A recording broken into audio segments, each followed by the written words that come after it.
This is Rob from TheBazFilms. Now, I recently reviewed Dead Rising 3 for the Xbox One, and if you watch my review, you would know I quite liked the game. It was my first game I played on the Xbox One, and I was hoping for a good library to continue. So the next game I picked up was very different. It was a platformer, Rayman Legends by Ubisoft. Now, I'm a fan of platformers, but many can let me down, so I wanted to see how this one held up, especially compared to the Dead Rising. I wanted to see if my Xbox One library would continue to be good. So, without further ado, let's get started with the review for Rayman Legends. Rayman Legends is the platformer I've been waiting for. When they started reviving platforming in Mario games, I wasn't a huge fan. I actually didn't play Rayman Origins, but when someone said it was reinventing platforming, it sounded a bit ridiculous. But when this came out, I heard it was even better, so I had to give it a play. But I waited until it came out on the Xbox One. But good God, were those critics right. Rayman Legends was developed by Ubisoft, a great studio that churns out mostly fantastic games. This one is no exception with its broad levels, diverse stages, and endless replay value.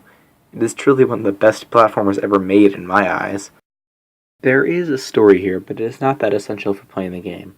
As it goes, our hero Rayman is the guardian of the Teensies, these magical blue creatures who you must guard and live in the game. The Magician is our main villain, who is a character from Rayman Origins as well.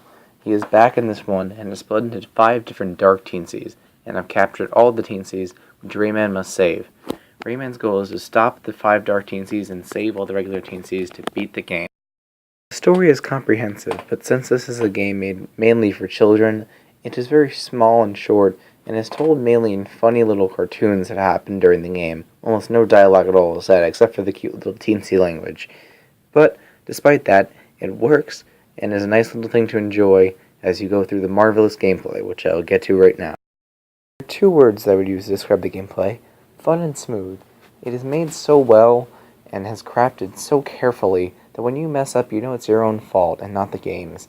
Nothing seems broken, everything seems perfectly there, and it seems like the animators spent a long time on it. And not only that, it's fun. It's not like a game where you have to go game over and start over back to the beginning. No, when you die, you go to a checkpoint. It's as simple as that. You just keep trying again. Rayman handles really well, and the gameplay is just overall really, really great.